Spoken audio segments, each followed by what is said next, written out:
What is the sound of one hand clapping? What is the sound of one fist punching? What is the sound of the IronCast? Greetings, students. I am your immortal teacher, Charlie, the Professor Esser, and with me, as always, is my slender, opulent friend. It's Mozz. Hey, Mozz. Welcome back, as always, to the penultimate episode of the IronCast, Bar the Big Boss. Season 1, episode 12. We actually didn't air date. Well, aired the 17th of March, 2017. Just for those who are wondering when every episode dropped. Ward receives an offer with strings attached. Davos advocates for an extreme solution, and a deadly duel gets personal. Directed by Andy Goddard, and of course our writers this week, we got of course Scott Buck with that created by credit, and Scott Reynolds doing the writing. Except there's our the hardest working man in show business, Dwayne Worrell, our staff writer. I love that guy. Might be a strong sentiment, but, yes. I'll go with it. Well, hey, you know what? They paid him his check and he cashed it. That's all I'm saying. Yeah. Fair enough. So tonight's episode, we open up with good old Ward. If you were wondering what happened to Ward last episode, he's not doing well. Yeah, I really was. I missed Ward in that episode. The episode wasn't as interesting as it is when you start with Ward. Yeah, because Ward really is kind of one of the most interesting characters. He's certainly the most conflicted, and he's certainly the guy with the most going on. He's the guy who has the most things he's trying to deal with. Everyone else seems to have, he's kind of like a character with a lot of backstory and depth that kind of got dropped into a very two-dimensional story, Yeah. And the funny part is, he can't wait to get out of the way of any of these situations. Everybody else wants something more. He just wants to get out of the way, and he can't seem to do it. It's amazing. Yeah. Well, you know what it strikes me about Ward is he is kind of this character who, well, you know what? And you make that point. You know what? Ward is like Howard the Duck. What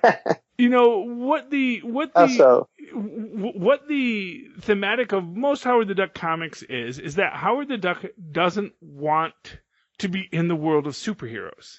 He is just a regular duck, worked 9-to-5 jobs. Maybe he drinks a little much, but you know what? If you lived in a world filled with freaking bald apes that shot ray beams out of their eyes, you might drink a bit more too. He is a guy who just wants to get through the day and just wants to figure out a way to get out of what he's dealing with. But every day, the universe pulls him back in. Just when he thinks he's out, they pull him back in. And Ward is very much our Howard the Duck character here, and he is not doing well with the withdrawals. No. Because apparently he is in detox. And the nurse even says, "Man, you have got like the worst detox I ever saw," which is like, oh, wonderful.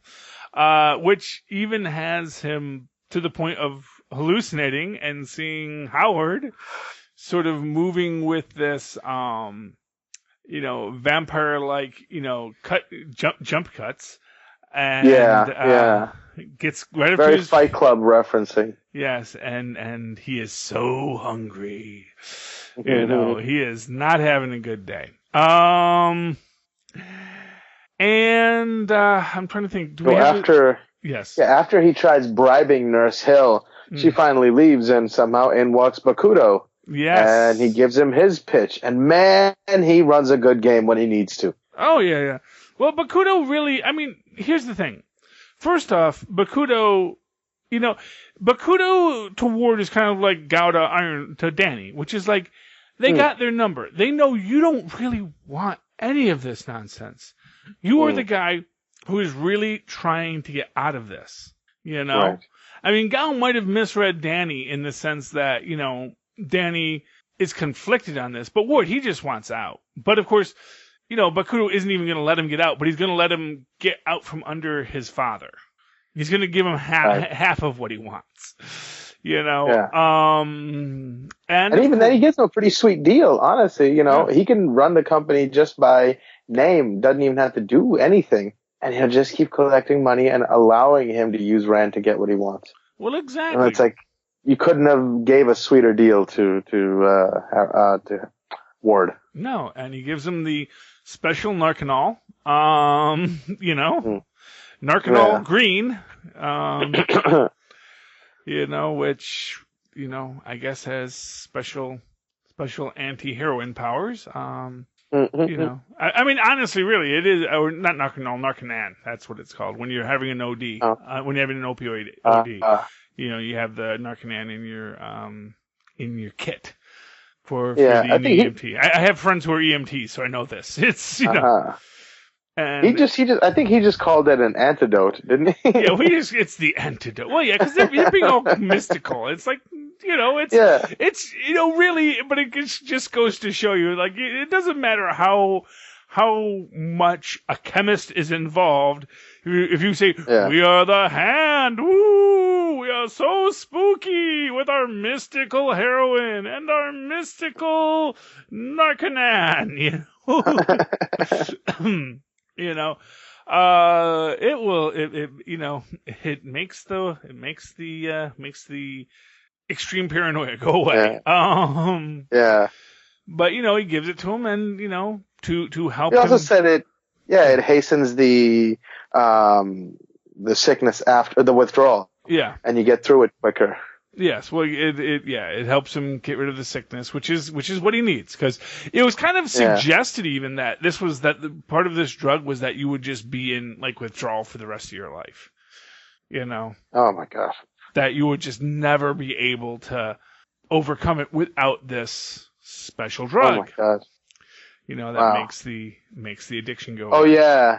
Yeah, and they're like, "Hey, we'll market the hell out of that and sell it too." Yes, well, they get that's a little later, but yeah, wow, yeah, yeah. Well, you know, we do have this fact that we do have kind of an undermanned Hand here, and which again goes to show that, you know, this Hand thing, it's like they can call in a big army when they need to.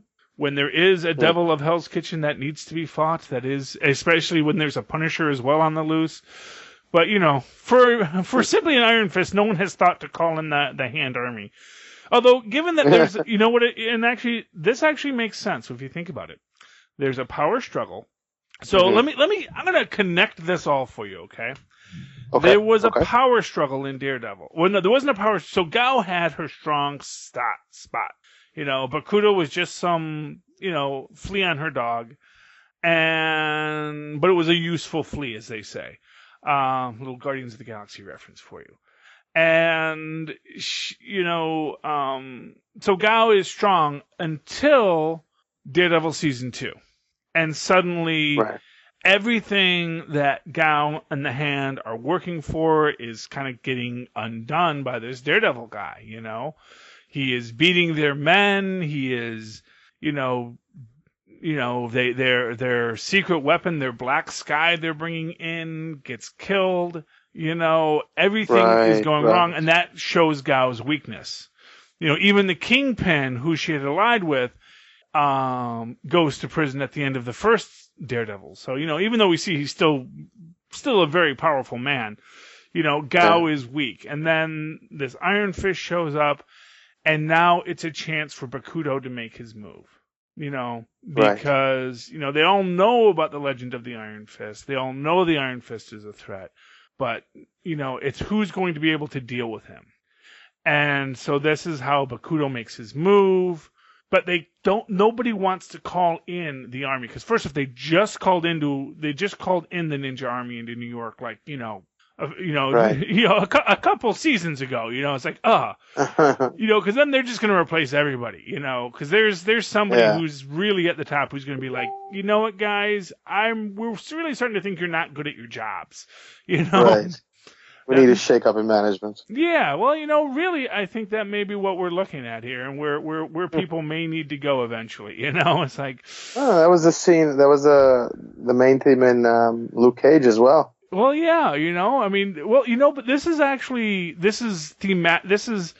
this is the crux of the superheroic conundrum. Although, it's an interesting question because, usually in the superhero universes, well, actually, no, usually, yeah, you do get your superhero first. But as soon as you get a superhero showing up, now the villains have to step up and they've got to become super too. Mm. And so what you have is this reality that, we've got these superheroes showing up in our town. How are we going to deal with that? And, the only way you can really deal with the superheroes coming into your town is you bring in, more super villains. But that also means that you are losing control. Because you can't be running the show if you always have to go to somebody else more powerful than you to keep things running. And so that's why you never get that Immortal Ninja Hand Army being brought in, because Gao already called them in once. And so Gao can't call them in again to deal with the Iron Fist. And Bokuto certainly can't call them in because he wants Gao's spot. He can get Gao's spot is if he can handle what Gao couldn't handle when it all went to heck in the first place. Right. And as we see, Bakuto can't handle it either. because what happens, what it was, he heals up Ward. We cut to, Joy and Harold. We cut to Joy and Harold. Is that what we cut to immediately? Okay. Yeah. Oh, yes. I think so. Yes, because Joy is having second thoughts about her plan. And then she keeps seeing glimpses of the monster inside Harold peeking out, and it's making her a little concerned. Yeah, well... Not enough so that, when Ward walks in and runs his game on her, that she buys it. She's still so attached to her father. Yeah, well, there was a very interesting point in this, and actually, I think I think we don't get it till next episode, when Ward makes the point about Howard that when he came back, a little piece of his soul got left behind. Oh yeah, he says it here. Oh, he does say it here. When he's trying to convince her that she's not understanding who he really is. Yeah. He's been different every time he's died and come back. Well, yeah, and there actually is what they're actually describing is what's called a revenant. If you remember, a revenant, it's a term for a type of vampire that is in essence a spirit that has animated the body of a recently deceased person and has all of the memories and knowledge and even thinks of themselves as that other person, but they are in fact the demon. Interesting. Yeah, it's a wow. Yeah, it's a unique little monstrous folklore. But in this case, yeah. So in that case, Howard is very much a revenant in the sense that he thinks he's Howard. He thinks he is this person, but in his soul, he is actually the demon. He is the demon that was brought up to animate the corpse. And every time Ward dies, every time Howard dies, a little bit more of what was Howard gets left behind. And a little bit more of the demon takes over. And that is essentially what we're describing here. And that is in its own way a very scary concept, I think. I don't think there's any argument there that is not good. Slowly losing your mind and not knowing that it's happening. Yeah. And relenting control. Yeah. Without consent. Wow, that's creepy. Yeah, you lose a little bit more of your humanity every time. For those who are a fan of Vampire the Masquerade, that was a gag in that. Every time the vampires would do something horrific, they would lose that bit of their humanity, and they would not. You could do more evil things later, but you would also never feel as human as you once did. So it was, So and that's what Howard's going through. He's unable to explicate Joy from the situation before Bakuto walks in. Yes. And then we have that whole confrontation. Yes. So Ward is trying to get Joy out of there. Joy's like, hey, this is my idea. This is our thing. We're gonna get free of the hand. And then he tells Joy to push the button, but of course Bakuto got tired of waiting, and he comes in. Now, I'm trying to remember. Did we? Because there is Oh no, okay. That's after. Is there a scene here with a confrontation between Davos and Danny, or no? Okay. Yeah, that's at the end of this episode. That is at the end of this episode. Okay, yes. That's the final thing with this episode. Yeah. Okay. Now I remember. Great. Now I know exactly where we're at. Okay. So. Yeah. So Bakuto comes up. So he's threatening to kill Harold. Yeah. And that was the deal. He was going to kill Harold. Yeah. Yeah, because he knows how to kill him and make it so he doesn't come back, which is you chop off the head. Yeah. How zombie? Yeah. Well, what it is that, and what my thinking is that only works unless someone puts the head back on. Huh. Because if I remember correctly, that is how it. But like if you chop off the head and then like keep the head away from the body, they can't get back together and can't heal. But but like any other damage you get, the body will heal because that's what bodies do, And so long as it's all connected, they can grow back and they can come back and they can, there's, because you think there would be a point where it would like either part separate from itself would start decaying and would not be able to replicate even if combined together again? Well, I mean, that's the idea, yeah. I mean, obviously, there probably is a shelf life, I'd imagine. Gotcha. I don't know what it Fair is, but what? I guess what it will say is it's probably 3 days because, we know that Harold was dead for, a couple of days. At least long enough to fly to China and back. When he's dumped in that swamp and then he comes up out of the swamp, and even then again, we see that idea that, when he's back, he has to remember that he's that he's Harold. He's just this demon that's come back up and he doesn't know who he is or where he is. And he's just wandering through and he's sort of rebuilding his memories. So I guess you have to chop off the head and keep the head and body separate for about 3 days. And then you're golden. Yeah. But if and just to add a little bit of urgency, he decides, why don't I shoot Joy in the liver too? Well, yeah, because it's a clean shot, which is like okay, yeah, because this is the idea because they have to get Danny there, and I like I do like what was actually kind of weird to me in that scene because I didn't see. Because of course, for those who maybe haven't seen or maybe want to know, Bakuto, because Ward says, just let us go. We don't want any problems. Just let us go. We've stopped it. You've got your money. You can have Rand. I don't care. I just want me and my sister out of here so we can actually live our lives. And Bakuto says, sure, I'll do that. Just give me your phone. I need you to do one thing for me. You're waiting for him to say, something horrible and says, give me your phone. And of course what he does is he calls Danny, does a little FaceTime and says, hey, Danny, just need you to get here. And then he shoots Joy, but says, look, it's only a flesh wound. It's not a flesh wound. How about you? How about you, yes. If you get her to the hospital in 30 minutes, she'll be fine. Which is like, you don't know how gunshots work, do you, sir? She won't be fine. She may live. Yeah. Fine is kind of a stretch of the term. So of course, Davos is like, dude, it's a trap. Don't go in there. We'll wait for them all to die, and then we'll get Bakuto as he comes out. And, and for what it's worth, is Danny's like, no, they're my family. It's like, really? All three of these people have at some point or another in this story tried to kill you or have you committed. These people really haven't been nice to you. So, not sure where this family dynamic is coming from, but, I guess Danny's desperate is the moral of that story. Yeah. Yeah.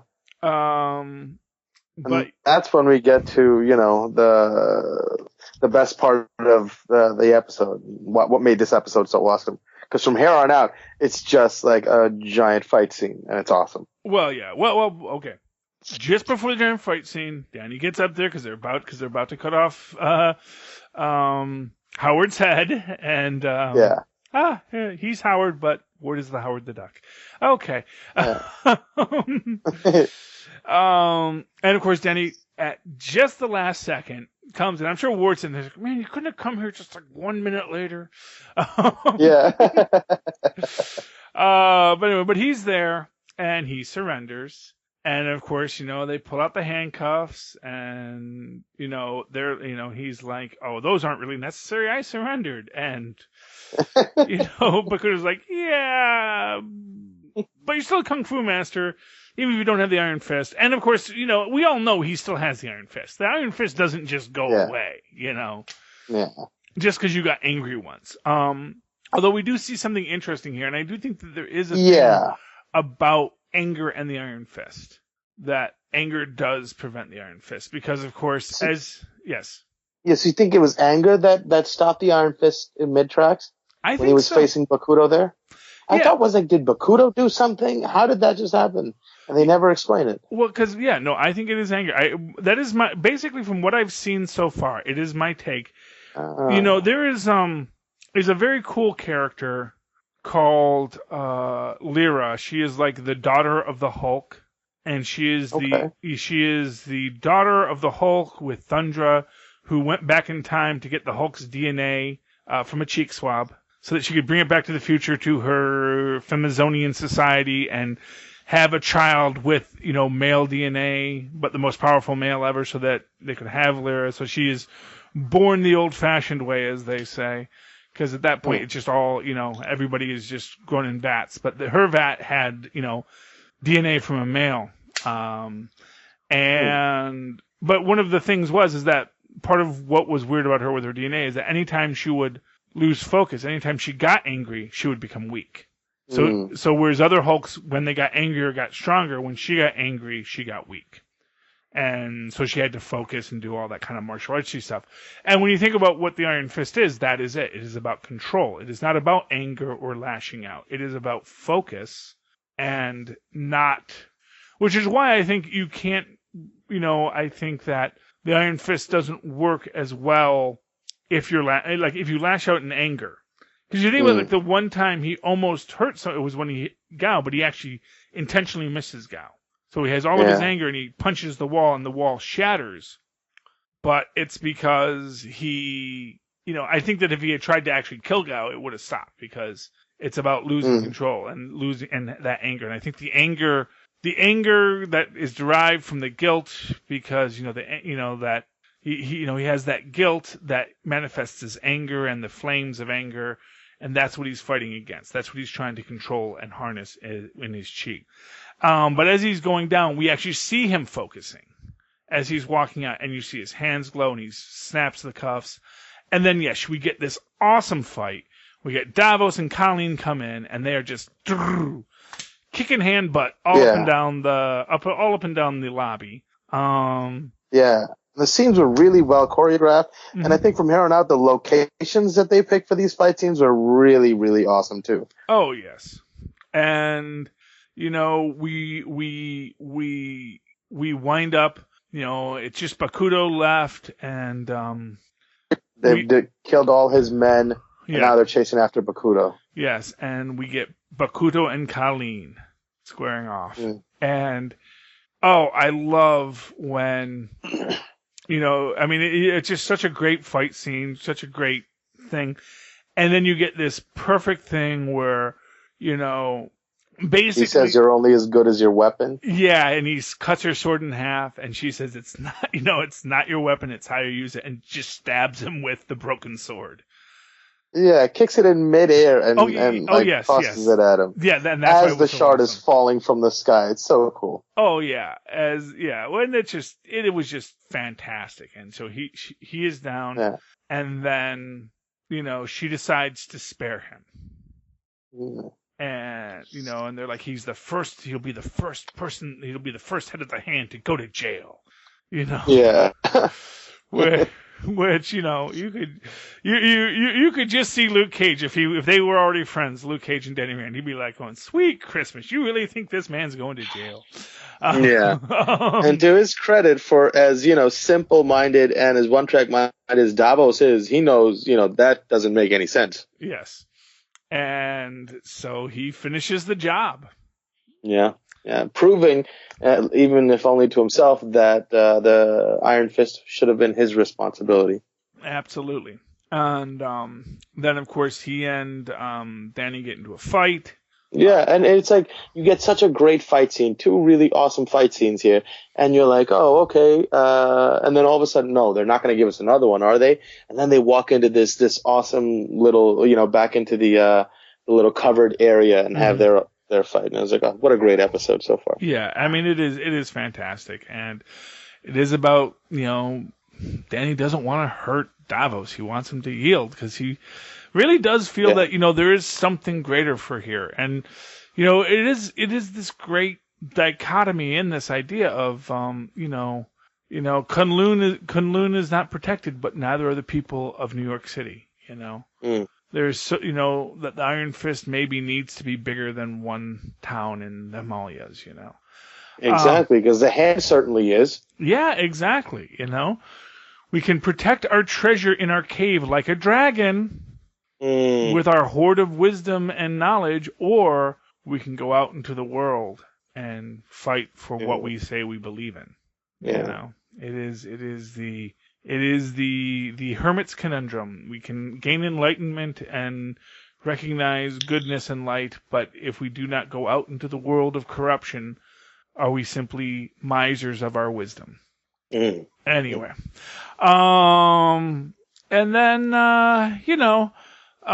they turn around and Bakuto's gone. And, in classic horror movie fashion, it's like, we only turned our eyes actually, as long as it took us to have this big fight, so we don't know if he just got up and left or if his men stole him. Although what I love though is that as soon as they discover that he's gone, there's such a strange sense of not knowing what's going on in your surroundings, and they feel really like up to that point it was all going according to plan. The showdown happened as they thought it would occur, and all of a sudden he's gone, and they're just like, okay, we need to disengage and get out of here quickly. Yes. And they do. And this is what's kind of like weird to me. Is like we come up in the morning and everyone's just chilling. Everyone's asleep, It's like it's not like there's like an army of immortal ninjas after us, right? And we went right back to the one place they know we have. That's actually got the hand's name on the lease, I mean, it's like, He tells Harold, he's like, "Oh, we'll be at the dojo." Yes, it is a little bit like, really? I mean, I hope you guys didn't think that that was it for the hand, but apparently they thought that was it for the hand. And this is actually what kind of confused me when this first happens. Yeah. Because, he gets the text from okay, so first we get the little sexy dance scene. Because that is this episode, right? The sexy dance scene. I'm not sure. I think that was that, but maybe I'm mistaken. No, actually, because I think that was earlier. I don't know. Anyway, which was honestly, it was such a lame scene in my opinion. I don't really want to talk about it except to say it was lame. When they're doing their little chi thing. Yeah, their little Tai Chi. It's like, I really hate what they've done to Colleen Wing in this. They have made her into such a kind of submissive sex pot, She just is not the woman she should be in this, and that bugs me a lot. Anyway, so they go. They get a text from Ward, and like I said, when I first saw that, I was like, wait, does Bakuto still have Ward's phone? Is that from Ward or is that from Bakuto? And he's telling him to get out, and they're like, how does he even know where you are? And then you see the soldiers coming in, and they're like, are those Gao's men or Bakuto's? And nope, it's the DEA. DEA. Because, as it turns out, Howard, because he just can't let anything sit for 5 minutes. You know, he is like a child. Because really, you could have actually just, they could have waited a week and figured out what to do. Here's the thing. Howard could have framed Danny for the actions of the hand at any time, you know? Yeah. He could have waited till his daughter was out of the hospital. Of course, I'm sure they would have, he felt that, well, you know, that the others would have fought him on this stuff and yada, yada, yada. But also, I mean, it seems like a very convenient time to take someone out in the fray of something else. You know what I mean? Yeah, I guess so. I mean, I guess I just question his entire motivations, especially when you consider that you're also sort of saying, like, and now everybody knows Rand is involved in drug trafficking. You know, it's like and I love how, like, there's this brief moment where he turns around and when he's talking to Danny after he tells him where he is, he goes, "Yeah, I'm just glad to get back to my life with my kids," and he puts his hand around Ward, and Ward is sort of unsure. And then he says, "Yeah, we'll take back the company, the three of us." And Danny goes, "No, Danny served his purpose." And you see that same look fall on Ward's face again. He goes, "I'm never getting away. I'm never getting away." Yeah, and DEA smashes them up. They have to fight them and kick a bunch of DEA guys, and then they go on the run. Yeah. And that is the penultimate episode of Iron Fist, bar the big boss. Almost done. And, you know, I'm not going to say I regret it. I really have enjoyed this show. No. This is what people say. It's like, it's the worst Marvel show yet. The worst Marvel show of the modern age. I mean, I'm sorry. This is no Spider-Man the Deadly Dust. Or Captain America Death Too Soon. You know, I mean, and I loved those shows, but man, they were their own thing. This is its own thing, and I do like what we have seen in a lot of ways, but it is you know, like I said, I understand every criticism the show has gotten. Yep. And you know, you get no argument from me if you're going to say, well, it's this, that, and the other. And I don't know, absolutely, but it's also one part of a larger comic. It's one small part of a larger universe. And every comic book, you know, there's always that one book that, it gives you some neat plot points that maybe they'll come back later, you know? Yeah. You know, a lot of times it's not what's in your book that's important. It's what somebody else takes from that book years later. Like Skrull Cows. For those who are big comic book fans and immediately know what a Skrull Cow is. Okay. I did not. Yes. Next episode, our final episode before Defenders, kids. Because I think Defenders comes before Punisher. So Get excited. We find out that should be excellent. The final story soon. Mozz, if people would like to reach out to you, talk to you about anything in the Netflix universe or beyond, how can they reach you?